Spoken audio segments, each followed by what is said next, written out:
Well, Bob's Garage has been kind of quiet for a while because we've been building something. We've been building this African village of Kabuye. So I want to kind of take you behind the scenes. Hi, my name is Bob, and I love my two-car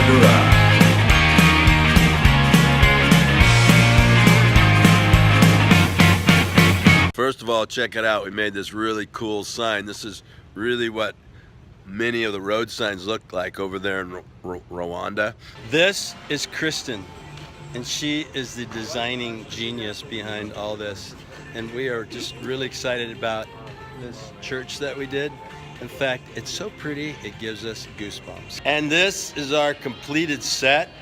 Looks great.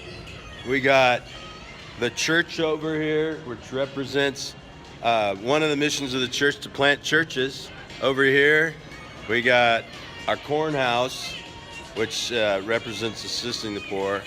Over here, we got our hospital, caring for the sick. Over here, we have our schoolhouse, educating the next generation. So each of these corners just represents one of the things that this church wants to do to help out over there in Rwanda. Now, all our buildings, of course, are just facades. It's just 1/4-inch plywood on top of 1x4 pine. I think everybody's favorite here is what we're calling the corn house. And the brick down below is just vacuum formed brick, and we painted each brick individually to make it look cool.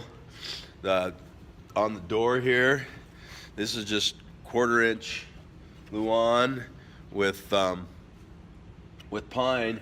It's supposed to look like a security door, which there's a lot of security doors over there. But and then the tin roof, I bought it at Home Depot, but it was all shiny, so we just took mud and threw all over it to make it look cool.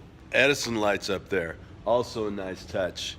Just a cord we bought from Home Depot. Most expensive thing there is that little light, which cost about 20 bucks. And this little clump of bananas here is really worth showing you.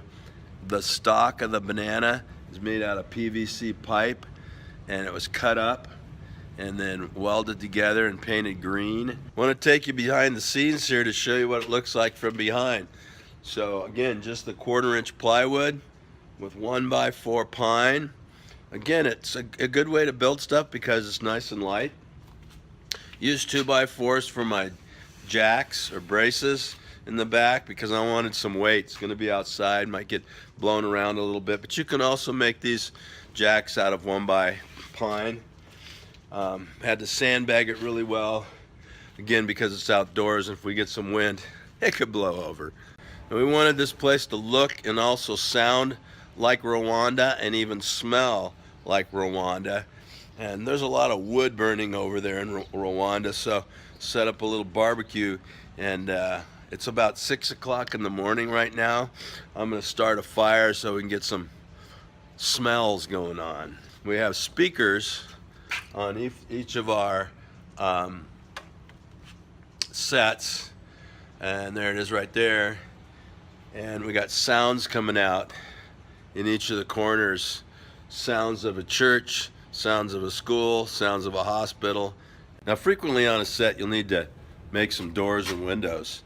So what I like to do is I'll just make a frame first out of pine, and I'll screw it on there, and then I'll drill a little hole someplace and take my flush cutting bit and on a router and just open the whole thing up. Did the same thing up above here. These little holes right here above the windows are called air blocks. It allows ventilation. It's like they're air conditioning. So we just frame it out and then plunge our router in there and clean it out with a flush cutting bit. It works great. If you notice, everything, even these window frames, are just made out of lightweight material. This is just made out of pine right here, and these little strips right here are just 1/4-inch plywood that we stapled on the back. Super cheap. It's gonna fall apart with any wear at all, but it's not getting used. It's just there for looks, and it looks good. We actually made a chicken coop here just out of pine. I made both the sides first and then stood them up and connected them.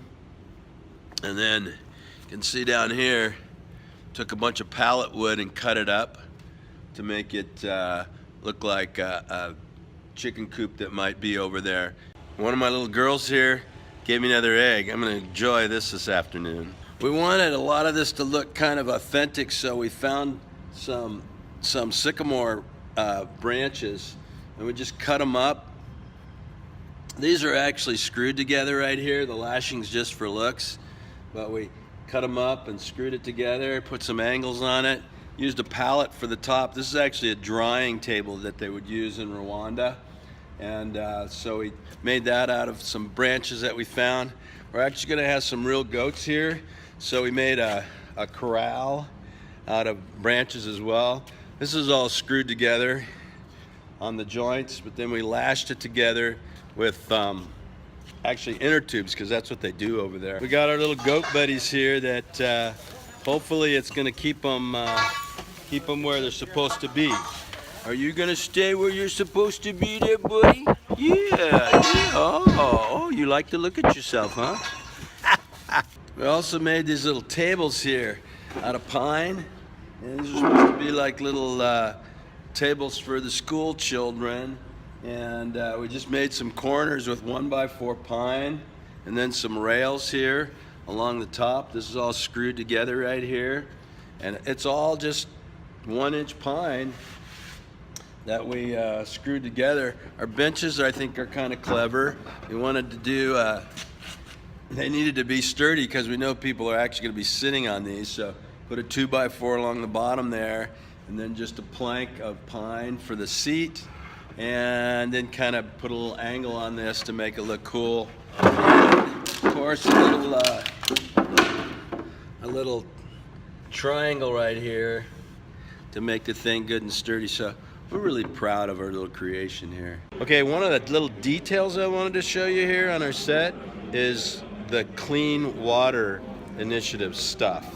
And so Phil here is going to show us about this little tippy cup tap thing. So go ahead, Phil. Okay, the tippy tap is to use very, very small amounts of water, because water is very valuable in Rwanda. So you step on the stick down below, and it pours out just a little bit of water, just enough to get your hands wet.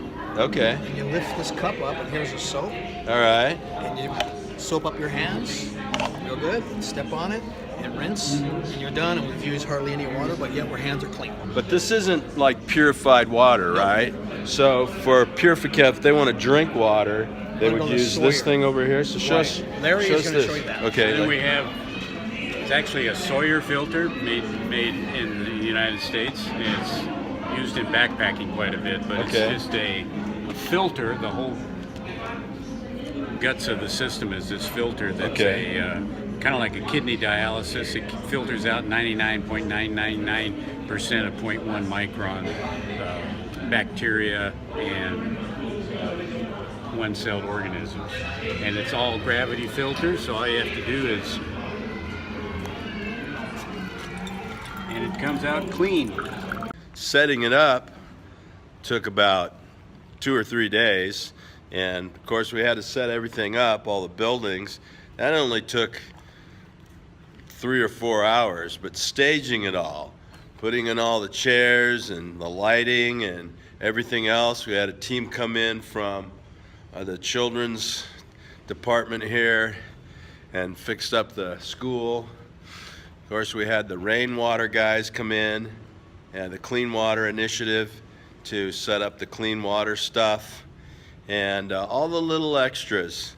People came in with their goats and chickens and things like that. So it really was a team effort. A lot of people working together to make this place look really cool. And that, my friends, is how we build a set for video or for drama.